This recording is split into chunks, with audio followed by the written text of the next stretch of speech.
Hello guys, welcome to English education. Students, आज हम पढ़ने वाले हैं क्लास 10th के 7th चैप्टर से फर्स्ट पार्ट के शॉर्ट क्वेश्चन आंसर। तो देखिए, यहाँ पर हमारे चैप्टर का नाम है ग्लिम्सेस ऑफ इंडिया। ये 3 पार्ट में डिवाइड है।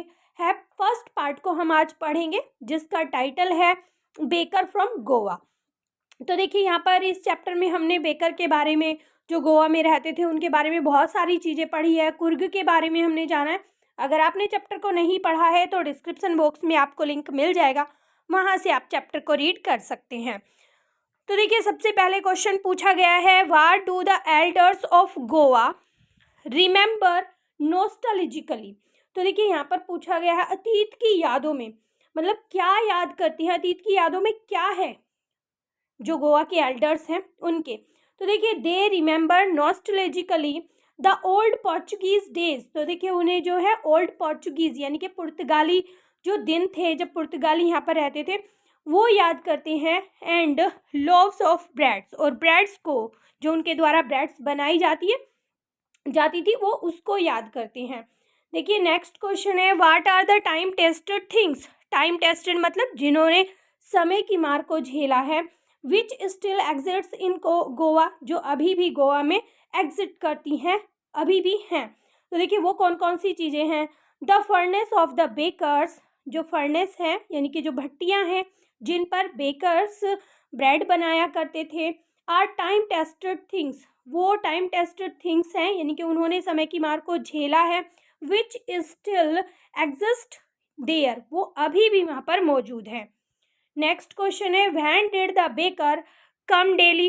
तो देखिए, हर रोज, जैसा हमने स्टोरी में पढ़ा था, तो पूछा जा रहा है कि बेकर हर रोज कब आते थे। ही केम डेली ट्वाइस, वो दिन में 2 बार आते थे, हर रोज 2 बार आते थे। Once in the morning when he set out for his selling and the other time after selling the bread. तो देखिए, एक बार वो सुबह में आते थे जब वो अपनी ब्रेड को सेल करने के लिए आते थे, और एक बार तब आते थे जब वो अपनी ब्रेड को सेल कर चुके होते थे। तो देखिए, यहाँ पर नेक्स्ट क्वेश्चन है, what are the bakers place in Goa is the author's childhood days. तो देखिए, in the author's childhood days, तो देखिए ऑथर के बचपन में जो गोवा में बेकर रहते थे उनकी क्या जगह थी, ये हमें बताना है। तो देखिए, in those days the baker was the friends companion and guide. तो जैसे कि ऑथर हमें बताते थे कि जब वो छोटे बच्चे थे तो वो क्या, जो बेकर होते थे वो उनके फ्रेंड की तरह होते थे, उनके कंपेनियन की तरह होते थे, और उनके गाइड की तरह वो होते थे। देखिए, नेक्स्ट क्वेश्चन है, हाउ कैन यू से bread baking is still popular in Goa. आप कैसे कह सकते हैं कि ब्रेड मेकिंग अभी भी गोवा में प्रसिद्ध है। तो पढ़ते हैं answer, bread making is still very popular in Goa. तो देखिए, अभी भी गोवा में ब्रेड मेकिंग जो है काफ़ी पॉपुलर है। We can see the mixtures, हम वहाँ पर मिक्सचर्स देख सकते हैं, मोल्डर्स देख सकते हैं, and those who bake the loaves, और उन्हें देख सकते हैं जो कि ये ब्रेड बेक करते हैं। Most of their festivals and other occasions are meaningless without the loaves of bread. और देखिए, उनके बहुत सारे जो अधिकतर जो फेस्टिवल्स हैं और जो दूसरे ओकेजन है, जैसे कि एंगेजमेंट को ले लो, मैरिज को ले लो, तो वो बिना ब्रेड के मीनिंगलेस है, उनका कोई अर्थ ही नहीं है। देखिए, नेक्स्ट क्वेश्चन है, what is the name of the dress worn by the baker in all days. तो देखिए, उस ड्रेस का नाम बताना है जो बेकर के द्वारा उन पुराने दिनों में पहनी जाती थी। It was non with the name of कबई। तो देखिए, वो कबई के नाम से जानी जाती थी। What is the baker called in Goa. तो बेकर को क्या कहा जाता था गोवा में। तो देखिए, baker is called pader in Goa, तो उसे पैडर कह के बुलाया जाता था। What is the financial status of a baker in Goa. तो देखिए, गोवा में उनकी फाइनेंशियल यानी कि फाइनेंशियल कंडीशन कैसी थी। A baker of Goa is mostly in a sound financial position. तो देखिए, उनकी स्थिति जो है काफ़ी अच्छी थी उस समय पर। व्हाट इज ए कबई, कबई क्या है हमने अभी पढ़ा है, इस ड्रेस के बारे में बताया गया है। तो देखिए, kabai is a type of frock, ये एक तरह का फ्रॉक था, made out of a single piece of cloth. ये एक सिंगल पीस से बनाया यानी कि ऊपर से नीचे तक एक ही कपड़े से बनाया जाता था।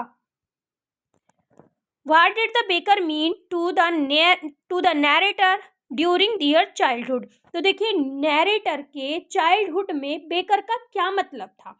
How many times did he पे ए विजिट, और कितनी बार वो आता था।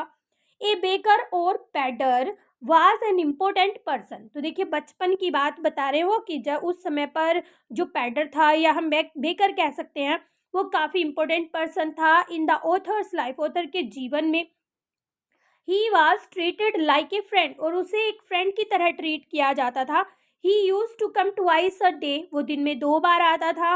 वंस इन द मॉर्निंग, एक बार सुबह में, टू सेल ब्रेड्स को बेचने के लिए, and then while returning after emptying his basket, और फिर आता था जब उसकी बास्केट जो है खाली हो जाती थी। The author use to run to meet him in order to take the bread bangles, और ऑथर जो है उनसे मिलने के लिए भागता था क्योंकि उन्हें ब्रेड बैंगल्स बहुत ज़्यादा पसंद थी।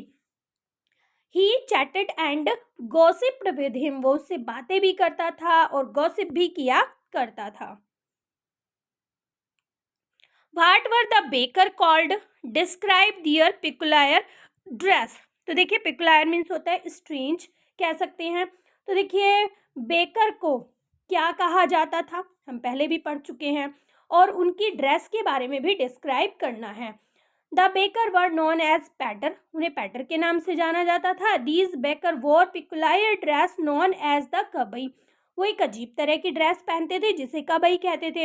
It was a single piece long frock reaching down to the knee. तो देखिए ये जो है एक सिंगल क्लॉथ से बना हुआ एक सिंगल पीस फ्रॉक होता था, और ये जो है घुटनों के नीचे तक होता था। तो देखिए यहाँ पर नेक्स्ट क्वेश्चन है, आपके नंबर इधर उधर हो सकते हैं क्वेश्चन के, आप क्वेश्चन पे ध्यान देंगे। When did the baker collect his bill. तो देखिए बेकर जो है अपना बिल कब कलेक्ट करते थे। What showed that the bakers were prosperous. तो देखिए किस चीज से हमें ये पता चलता था कि वो जो बेकर हैं वो काफी समृद्ध हैं, यानी कि उन्हें खाने पीने की यानी कि पैसों की कमी नहीं है, हम ये कह सकते हैं।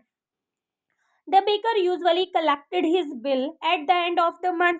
तो देखिए जो बेकर होते थे वो मंथ के लास्ट में अपने बिल को कलेक्ट करते थे। In the household the bakers monthly accounts use to recorded on some wall in pencil. तो देखिए उनका जो मंथली अकाउंट होता था वो एक दीवार पर पेंसिल से रिकॉर्ड करके रखा करते थे।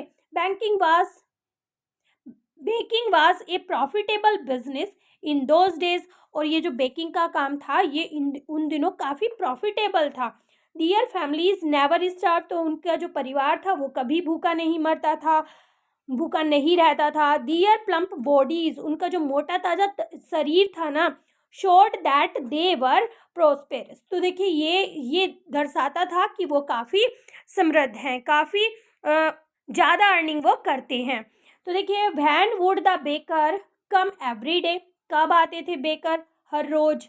Why did the children run to the baker, और बच्चे क्यों भागते थे बेकर के पास। जैसा कि हमने चैप्टर में पढ़ा था कि वो जो ब्रेड थी वो तो कोई और भी ले सकता था, तो क्या रीज़न था बच्चे उनके पास भागते थे। The baker would come twice a day, वो दिन में 2 बार आता था। Once in the morning when he set out on his selling ground, जब वो एक बार अपने सेलिंग ग्राउंड पर होता था, एक बार तब आता था। And then again after emptying his basket, और फिर तब आता था जब उसकी बास्केट खाली हो जाती थी। In the morning the children ran to him to have bread bangles, और ब्रेड बैंगल्स यानी कि बैंगल की शेप में जो ब्रेड होती थी उसे लेने के लिए बच्चे उसके पीछे या उसके पास आ जाते थे। How did the baker make his entry in the morning, किस तरह से बेकर की एंट्री होती थी सुबह के समय। In the morning the baker made his musical entry, तो देखिए म्यूजिकल एंट्री होती थी बेकर की on the scene with the jhang jhang sound, झैंग झैंग की साउंड से होती थी। Of his specially made staff, तो देखिए वो जो है एक स्पेशल साउंड होती थी और उसके पास एक स्पेशल चीज होती थी। One hand supported the basket, एक हाथ से वो अपनी बास्केट को सपोर्ट करता था। ऑन हिज हेड, अपने सिर पर। And the other hang the bamboo on the ground, और दूसरे हाथ को वो अपने दूसरे हाथ से वो बैम्बो को पकड़ता था और जमीन में मारता रहता था, जिससे कि वो म्यूजिकल साउंड आती थी। नेक्स्ट क्वेश्चन है, what are the childhood memories describe by the author in the this extract. तो देखिए जो छोटा सा एक्सट्रैक्ट दिया गया है, बहुत ही छोटा सा चैप्टर है, इसमें क्या चाइल्डहुड मेमोरीज थी जो ऑथर के द्वारा इस एक्सट्रैक्ट में डिस्क्राइब की गई हैं। तो देखिए the author past his childhood days in Goa. Author ने अपने बचपन का टाइम गोवा में बिताया था। In this extract he remembers the old days in Goa. इस एक्सट्रैक्ट के माध्यम से वो गोवा के जो पुराने दिन थे उन्हें याद करते हैं। When the village baker occupied an important place in life. जब जो बेकर थे उनका एक बहुत ही महत्वपूर्ण स्थान होता था जीवन में। although with the passes of time, हालांकि समय के बीतने के साथ साथ people do not eat so much bread, अब लोग जो है इतना ब्रेड नहीं खाते हैं। yet the साइलेज बेकर आर स्टिल देयर, फिर भी अभी जो चलाने वाले हैं बेकर हैं वो अभी भी गोवा में रहते हैं। What do elder reminisce about and why. तो देखिए जो एल्डर्स हैं वो किस चीज को याद करते हैं और क्यों याद करते हैं। The Elder remains नॉस्टैल्जिकली about the good old Portuguese days and the Portuguese loaves of bread. जो एल्डर्स हैं वो अभी भी अतीत को याद करते हैं, उन पुराने दिनों को याद करते हैं, जो पोर्चुगीज डेज थे उन्हें याद करते हैं, जो ब्रेड्स थे उस समय के उनको याद करते हैं। The loaves of breads were an integral part of Goa's life. तो देखिए यहाँ पर जो गोवा की लाइफ थी, गांव का जो जीवन था, वहाँ के लोगों का ये एक इम्पोर्टेंट पार्ट था। जो ब्रेड था ना वो इम्पोर्टेंट पार्ट था उनके जीवन का। मैरिज वर मीनिंगलेस विदाउट स्वीट ब्रेड। तो देखिए शादी जो है व्यर्थ थी, बेकार थी, अर्थहीन थी, बिना स्वीट ब्रेड के वो अर्थहीन थी। The lady of the house must prepare sandwich on her daughter's engagement. तो देखिए जो लेडीज होती थी घरों में वो सैंडविच तैयार किया करती थी जब कभी भी उनकी बेटी की सगाई होती थी। Christmas and other festival must have cake and bolinhas. तो देखिए जो क्रिसमस और दूसरे फेस्टिवल होते थे उन पे केक और बॉलीहांस बनाए जाते थे ब्रेड से। They still remember the jingling third of the baker in the morning. तो देखिए उन्हें अभी भी सुबह सुबह जब बेकर सारे आते थे और उनकी म्यूजिकल एंट्री होती थी, झेंग झेंग की यानी कि जिंगलिंग की साउंड होती थी, थर्ड की धम धम करने की आवाज़ जो होती थी वो उन्हें अभी भी याद है।